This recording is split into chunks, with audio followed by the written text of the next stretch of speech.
Fashionable बहू, संस्कारी ननद। शोभा की इकलौती बेटे साहिल ने एक फैशनेबल लड़की विभा से लव मैरिज कर ली और उसे अपने घर ले आया।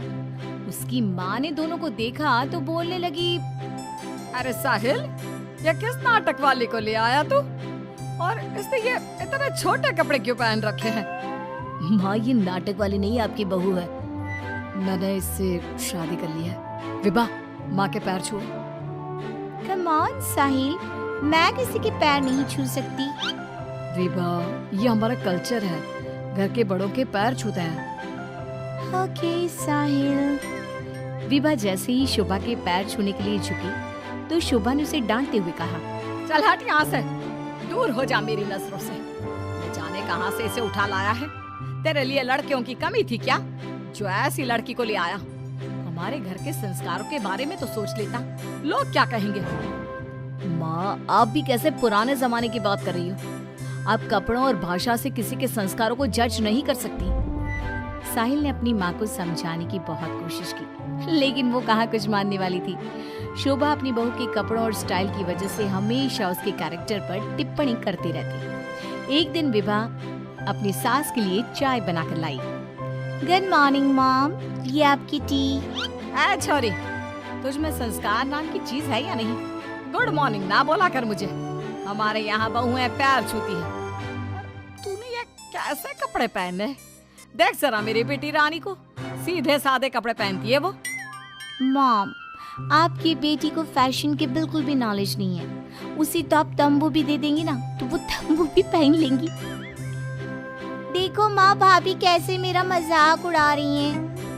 रानी, मैं तुम्हारा मजाक नहीं उड़ा रही, मगर जरा देखो खुद को, कैसी लग रही हो। तुम्हें फैशन का बिल्कुल भी सेंस नहीं है। कुछ तो लड़कियों वाली हरकतें किया करो। चलो कोई बात नहीं, मैं आ गई हूँ ना, सब सिखा दूंगी। इतना कहकर विभा वहाँ से चली जाती है और रानी सोचने लगती है, भाभी आपने मेरा मजाक उड़ाकर अच्छा नहीं किया। अब देखो मैं कैसे आपको इस घर से बाहर निकालती हूँ। अब रानी हर समय अपनी भाभी की कमियां ढूंढने में लगी रहती। रानी की माँ तो विभा से नफरत करती ही थी, लेकिन घर से निकालने के लिए जरूरी था कि साहिल भी विभा से नफरत करे। एक दिन घर में पूजा हो रही थी। घर के सभी सदस्य पूजा में शामिल हुए, लेकिन विभा नहीं हुई। जब पूजा खत्म हुई तो रानी ने कहा, भैया माना कि भाभी फैशनेबल है, लेकिन इसका मतलब ये तो नहीं कि वो भगवान में बिल्कुल आस्था ना रखे। उन्हें पूजा में तो आना चाहिए था ना। हाँ बेटा, तूने अपनी मर्जी से शादी तो कर ली, अब अपनी मॉडल बहू को घर के तौर तरीके तो सिखा दे। अपनी बहन और माँ की बात सुनकर साहिल विभा के पास गया और उससे कहने लगा, विभा, आज घर में पूजा थी, तुम क्यों नहीं आई पूजा में? पता है लोग कितनी बातें बना रहे थे। माय डियर हस्बैंड, इतना गुस्सा क्यों हो रहे हो? जरूरी नहीं कि भगवान को खुश करने के लिए पूजा में शामिल होना पड़े।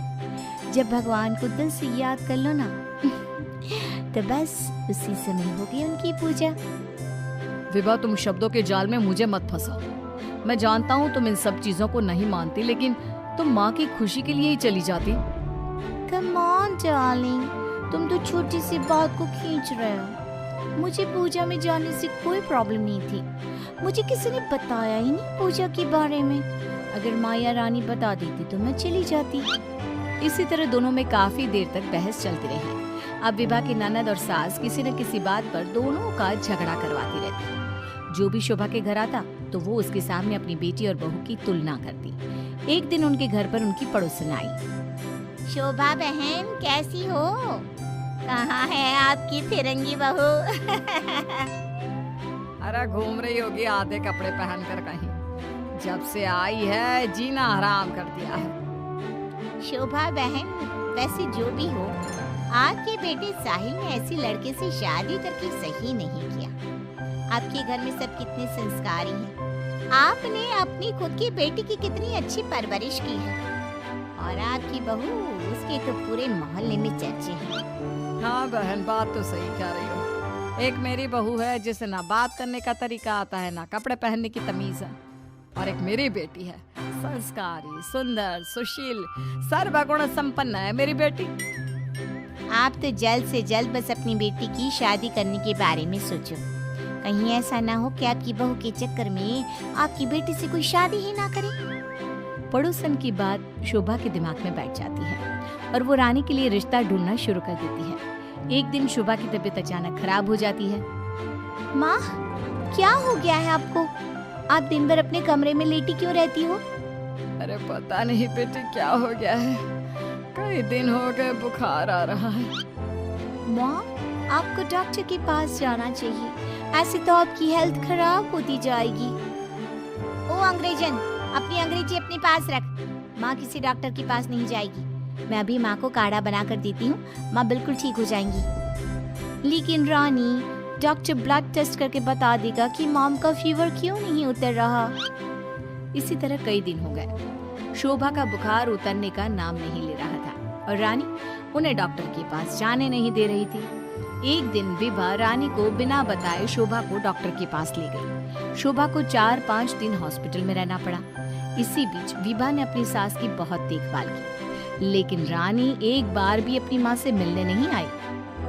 बहू, मेरी इतनी ज्यादा तबीयत खराब थी, लेकिन रानी मुझसे एक बार भी मिलने नहीं आई। डोंट वरी मॉम, घर में कोई नहीं है ना, तो वो घर में ही रहती है। अब डॉक्टर ने बोला है कि आप घर आ सकती हैं, तो आप ज्यादा सोचिए मत। अब शोभा को पहली बार अपनी बेटी और बहू के संस्कारों के बीच का अंतर पता चला। शोभा अपनी बहू को प्यार करने लगी। एक दिन शोभा ने विभा से कहा, बहू, आज शाम को लड़के वाले रानी को देखने आ रहे हैं। रानी और तुम बाजार चली जाओ, खाने का कुछ सामान और रानी के लिए अच्छी सी साड़ी लेकर आना। माँ, मैं भाभी के साथ नहीं जाऊंगी। वो साड़ी दिलाने की जगह कोई स्कर्ट या जींस दिलाकर ले आएंगी।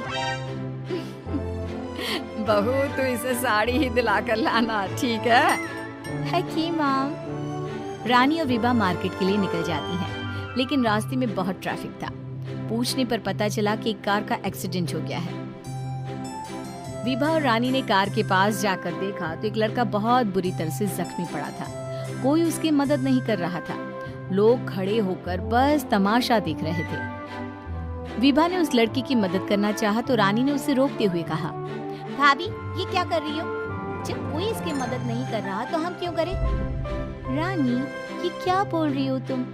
अगर हमने इसकी हेल्प नहीं करी तो ये मर सकता है। लेकिन भाभी, पुलिस का झंझट कौन संभालेगा? पुलिस उल्टा हमसे ही सवाल जवाब करेगी। वो सब बाद में देखेंगे, पहले इसे हॉस्पिटल पहुंचाते हैं। विभा और रानी उस लड़के की जान बचा लेती हैं और उन्हें घर आने में देर हो जाती है। शोभा उनसे पूछती है, तुम दोनों को इतनी देर क्यों हो गई आने में? देखो शाम होने वाली है, लड़के वाले किसी भी समय आते होंगे।